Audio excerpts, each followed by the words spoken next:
Hello students, आज हम start कर रहे हैं अपनी class 2 of isomerism. Last class में हमने देखा था आइसोमेरिज्म क्या होता है, उसकी डिफिनेशन और आइसोमेरिज्म कैसे फॉर्म होता है। बहुत ज़रूरी है कि आपको ये पता हो कि आइसो एंड नियो कंपाउंड्स क्या होते हैं। ये आइसोमेरिज्म का बेसिक था जो हमने देखा था अपने पार्ट 1 की क्लास में। ओके, सो आज हम स्टार्ट कर रहे हैं अपना topic, that is type of isomerism. मैंने आपको एक ट्रिक बताई थी इसके लिए, चापो फन मेटा। ओके, चापो फन मेटा। Here this is chain, this is position, this is functional, and the last one is metamerism. Okay, आज की क्लास में हम ये दो डिस्कस करने वाले हैं, chain isomerism and position isomerism. Okay, और अपने पार्ट 3 के लेक्चर में हम फंक्शनल एंड मेटामेरिज्म के बारे में डिस्कस करेंगे। So our topic is what is chain isomerism. Okay, हमने लास्ट में देखा था पेंटेन का एग्जांपल। पेंटेन आइसो पेंटेन बनाता है, फिर नियो पेंटेन बनाता है। ये जो हमने आइसो एंड नियो को एग्जांपल देखा था, ये बेसिकली कुछ और नहीं, ये चेन आइसोमेरिज्म का ही एग्जांपल था। ओके, ये कैसे बन रहा था वो मैं आपको बताता हूँ। पेंटेन का फॉर्मूला सिंपल था, CS3 CS2 CS2 CS2 CS3 and what was isopentane, second carbon atom पे 1 मिथाइल ग्रुप, तो आइसो कंपाउंड बनते थे CS3 CH CS3 CS2 CS3। This is known as isopentane. And what was neopentane, second carbon atom पे 2 methyl group. Okay, structure इसका कैसा होगा, CS3 and CS3।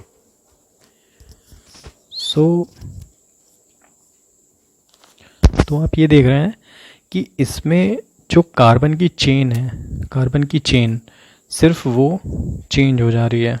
ठीक है, कार्बन की चेन पे जो मिथाइल ग्रुप एटम है उसकी पोजीशन चेंज हो रही है। यहाँ पे 2 मिथाइल ग्रुप, यहाँ पे 1 मिथाइल ग्रुप। तो जब कभी ऐसा होता है कि कार्बन की पोजीशन चेंज होती है, चेन चेंज हो जाती है, तो वहाँ पे चेन आइसोमेरिज्म होता है। इसको हम और भी अच्छे से समझ सकते हैं ब्यूटेन का एग्जाम्पल लेके। एक बात आपको ध्यान रखनी है कि जो बहुत इम्पोर्टेंट है, आइसोमेरिज्म सिर्फ तभी पॉसिबल होता है जब कार्बन की एटम यानी कार्बन का नंबर ग्रेटर देन और इक्वल टू 4 हो। Okay, this is most important part, you should know about it. For example, methane CH4 isomerism not possible, CS2 CS3 ethane isomerism not possible, CS2 CS2 CS3 isomerism not possible. Here carbon 1, carbon 2, carbon 3, but still isomerism not possible. Isomerism is only possible from C greater than equals to 4, that is the least isomer is which can form isomer is butane. Okay, you need to remember this one. Our next topic is position isomerism. Position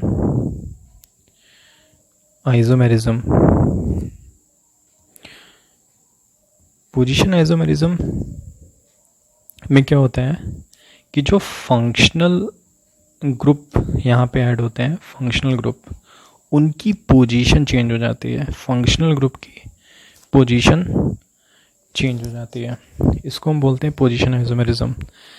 ठीक है, तो यहाँ पे functional group की तरह क्या होगा, जैसे OH हो सकता है, C double bond O ketone, aldehyde and etc. Okay, you need to remember what is the general formula for alcohol. OH is what? Alcohol. And alcohol का formula होता है CnH2n+1 OH.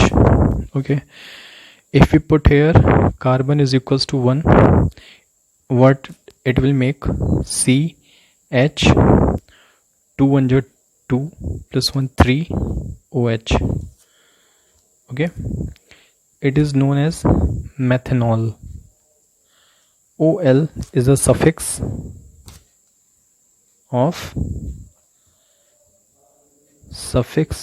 of alcohol group. Okay, what OH? It is all.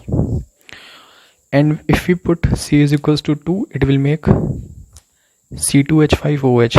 This is known as ethanol. You need to remember this one, the general formula for alcohol, how alcohol compounds are formed. Okay, this is known as ethyl alcohol. Ethyl alcohol. Here carbon is equals to 2.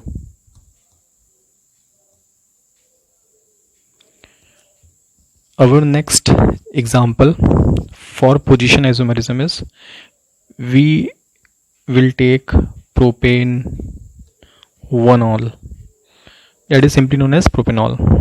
Okay, इसका structure बनाएंगे, फिर हम लोग देखेंगे propane 2-ol, इसका structure बनाएंगे, और इसमें हम देखेंगे पोजीशन आइसोमेरिज्म कैसे फॉर्म हो रही थी। ठीक है, प्रोपेन 1-ol का स्ट्रक्चर कैसा बनेगा? CH3 CH2 मेथ एथ प्रोप C1 C2 C3, यहाँ तक आने में हमने बना दिया है प्रोपेन। ओके, हमें ऑल ग्रुप लगाना था,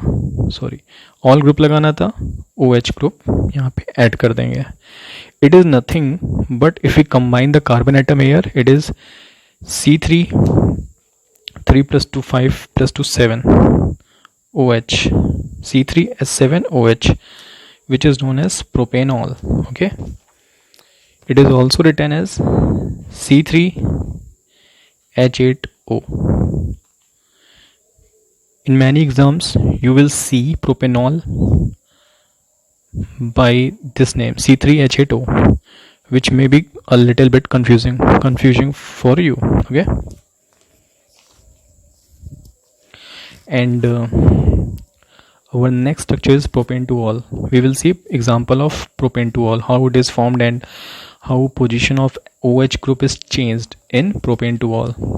As its name suggests, propane 2 यानी सेकेंड नंबर कार्बन एटम पे ऑल ग्रुप लग रहा है, OH ग्रुप लग रहा है, तो इसको कैसे बनाएंगे? CH3 CH3 that is 1 2 3, second number carbon को पकड़ेंगे और इसमें OH लगा देंगे। ओके, इसका कार्बन एटम काउंट करते हैं तो C3 3 3 6 7 and 1 8 H8 and this one oxygen C3H8O.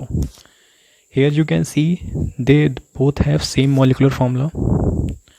Okay, हमारी आइसोमेरिज्म की डेफिनेशन ही यही थी कि जिनका मॉलिकुलर फार्मूला सेम होता हो बट स्ट्रक्चर, दिस वन, ये स्ट्रक्चर डिफरेंट होते हो, इनको ही तो हम बोलते थे आइसोमेरिज्म। ये एग्जांपल है पोजीशन आइसोमेरिज्म का, यहाँ पे चेंज हो रही है अल्कोहल की पोजीशन।